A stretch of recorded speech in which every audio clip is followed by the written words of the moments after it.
తెలుగు చిత్ర పరిశ్రమలో హీరో కృష్ణగా, నటశేఖర కృష్ణగా, ఆపై super star కృష్ణగా విజయవంతమైన ప్రస్థానం ఆయనది.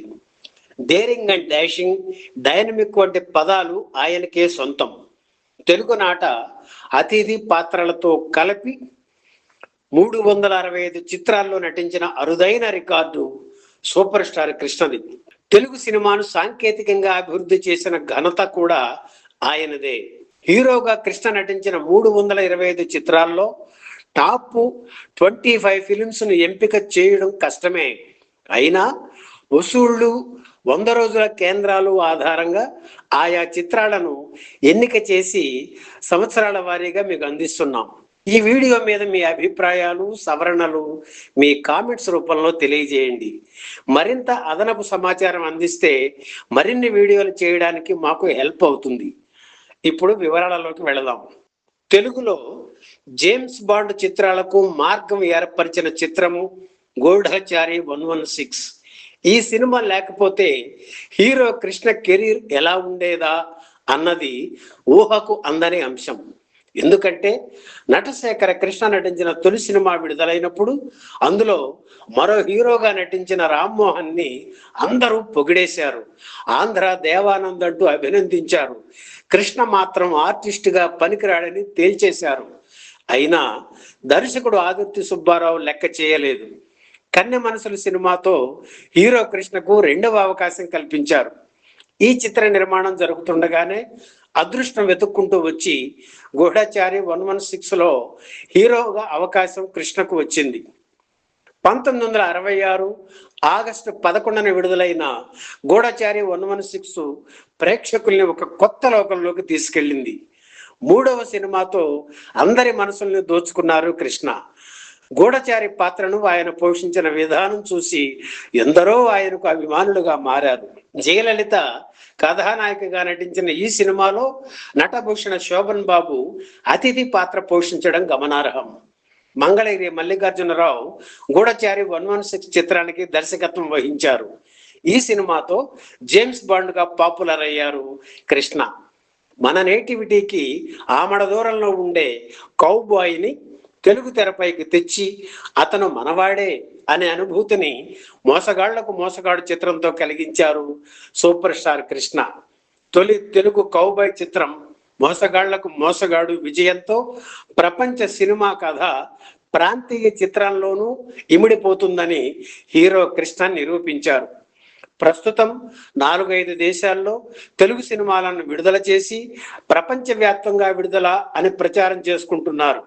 కానీ 50 ఏళ్ల క్రితమే 125 దేశాల్లో విడుదలయ్యి యూనివర్సల్ సక్సెస్ సాధించిన తొలి సినిమా మోసగాళ్లకు మోసగాడు. అలాగే తమిళ, హిందీ, పంజాబీ, బెంగాలీ భాషల్లో విడుదలైన పాన్ ఇండియా ఫిలిం. ఇది హీరో కృష్ణకు 60వ సినిమా. విజయ నిర్మల కథానాయికగా నటించిన ఈ సినిమాకు కేఎస్ఆర్ దాస్ దర్శకుడు. నటశేఖర కృష్ణ నటించిన కుటుంబ కథా చిత్రాల్లో బిగ్గెస్ట్ హిట్ పండంటి కాపురం. హీరో కృష్ణ సమర్పణలో జయప్రద పిక్చర్స్ పతాకంపై రూపొందించిన ఈ చిత్రానికి నటుడు ప్రభాకర్ రెడ్డి కథను అందించారు. 1972 జనవరి నెలలో విడుదలైన రంగుల చిత్రాలు అంతగా ఆడలేదు. దాంతో కలర్లో సినిమాలు తీయాలనుకున్న చాలా మంది నిర్మాతలు వెనుకంజ వేసి బ్లాక్ అండ్ వైట్ లోనే తీస్తున్న తరుణం అది. అయితే పండంటి కాపురం చిత్రాన్ని భారీగా రంగుల్లో తీయడానికి కృష్ణ నిర్ణయించారు. 12 లక్షల బడ్జెట్తో ఈ సినిమా తయారవుతుందని తెలిసిన వారంతా హీరో కృష్ణ సాహసానికి నివ్వెరపోయారు. అంత బడ్జెట్ వర్కౌట్ అవుతుందా అని సందేహం వ్యక్తం చేసిన వాళ్ళు 1972 జూలై 21న విడుదలైన పండంటి కాపురం చిత్ర ఘన విజయం సాధించాక తమ అభిప్రాయం తప్పు అని తెలుసుకున్నారు. 21 కేంద్రాల్లో ఈ సినిమా 100 రోజులు ఆడింది. నటరత్న ఎన్టీఆర్, నటశేఖర కృష్ణ కాంబినేషన్ లో వచ్చిన 4వ చిత్రం దేవుడు చేసిన మనుషులు. పద్మలయ సంస్థ నిర్మించిన తొలి మల్టీ స్టారర్ మూవీ ఇది. ఎస్వి రంగారావు, జగ్గయ్య, కాంతారావు, కైకాల సత్యనారాయణ, జయలలిత, విజయ నిర్మల, కాంచన వంటి ప్రముఖ తారలు నటించడంతో మల్టీ స్టారర్ చిత్రాలకు నిజమైన నిర్వచనంగా నిలిచింది. 1973 ఆగస్టు 9న 33 కేంద్రాల్లో విడుదలైన దేవుడు చేసిన మనుషులు మొదటి రోజున 2,81,247 రూపాయలు, 7 రోజుల్లో 14,65,272 రూపాయలు వసూలు చేసి రికార్డు నెలకొల్పింది. 32 కేంద్రాల్లో 50 రోజులు, 27 కేంద్రాల్లో 100 రోజులు ఆడింది. ఎన్టీఆర్ వంటి మహానటుడు ప్రయత్నించి వదిలేసిన అల్లూరు సీతారామరాజు జీవిత కథకు అద్భుతమైన తెర రూపం ఇచ్చి చరిత్రలో స్థానం సంపాదించుకున్నారు హీరో కృష్ణ. ఇది ఆయనకు 100వ చిత్రం. అంతేకాదు, తెలుగులో పూర్తి స్థాయిలో రూపుదిద్దుకున్న తొలి సినిమా స్కోప్ ఈస్ట్మన్ కలర్ చిత్రం. ఆర్టిస్ట్ గా నటశేఖర కృష్ణను శిఖరాగ్ర స్థాయికి తీసుకెళ్లిన చిత్రం అల్లూరు సీతారామరాజు.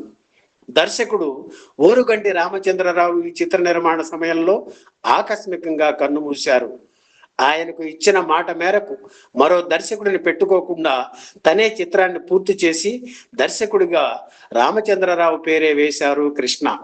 సినిమాలోని యుద్ధ సన్నివేశాలను మాత్రం కేఎస్ఆర్ దాస్ చిత్రీకరించారు. 1974 మే 1న విడుదలైన అల్లూరు సీతారామరాజు తొలివారం 18,46,179 రూపాయలు వసూలు చేసి సరికొత్త రికార్డు సృష్టించింది. అలాగే విడుదలైన 37 కేంద్రాల్లో 50 రోజులు, 19 కేంద్రాల్లో 100 రోజులు ఆడింది. హైదరాబాదులో 34 వారాలు ఆడింది. Super star Krishna fan following ని విపరీతంగా పెంచేసిన చిత్రం దొంగలకు దొంగ. ఈ సినిమాతో ఆయనకు కొత్త అభిమానులు వచ్చి చేరారు. హీరో కృష్ణ, జయప్రద కలిసి నటించిన 4వ సినిమా ఇది. అలాగే ఈ జంటకు తొలి శత దినోత్సవ చిత్రం. హిందీ చిత్రం ఫకీరా ఆధారంగా రూపుదిద్దుకున్న దొంగలకు దొంగ చిత్రంలో చిన్నప్పటి కృష్ణగా ఆయన తనయుడు రమేష్ నటించారు. 1977 సెప్టెంబర్ 29న దొంగలకు దొంగ చిత్రం విడుదలయ్యింది. ఇందులో కృష్ణ, మోహన్ బాబు అన్నదమ్ములుగా నటించారు. దొంగలకు దొంగ చిత్రం విడుదలైన రోజే రెబల్ స్టార్ కృష్ణరాజు నటించిన అమరదీపం చిత్రం విడుదలైంది.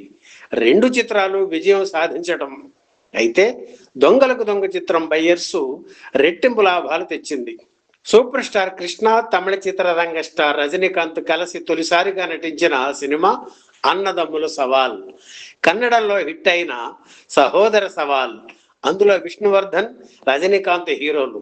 మాస్ను ఆకట్టుకునే అంశాలతో యాక్షన్ ఎంటర్టైనర్ గా రూపుదిద్దుకున్న అన్నదమ్ముల సవాల్ చిత్రం 1978 మార్చి 2న విడుదలైంది. 31 కేంద్రాల్లో విడుదలైన ఈ చిత్రం తొలివారం 14,89,894 రూపాయలు వసూలు చేసి బాక్స్ ఆఫీసును సవాల్ చేసింది.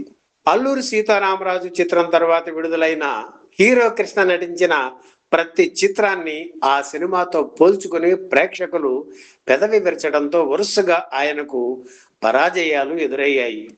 15 చిత్రాల అపజయం తరువాత వచ్చిన హిట్ పాడి పంటలు. హీరో కృష్ణ రైతు బిడ్డగా నటించారు. సంక్రాంతి రోజున హీరో కృష్ణ సినిమా వస్తే తప్పకుండా హిట్ అవుతుందన్న నమ్మకాన్ని మరోసారి నిరూపించిన చిత్రం పాడి పంటలు. 1976 జనవరి 14న విడుదలైన పాడి పంటలు 27 కేంద్రాల్లో 50 రోజులు, 7 కేంద్రాల్లో 100 రోజులు ఆడింది. ఈ వీడియో మీకు నచ్చితే లైక్ చేయండి, షేర్ చేయండి, వెంటనే సబ్స్క్రైబ్ కూడా చేయండి.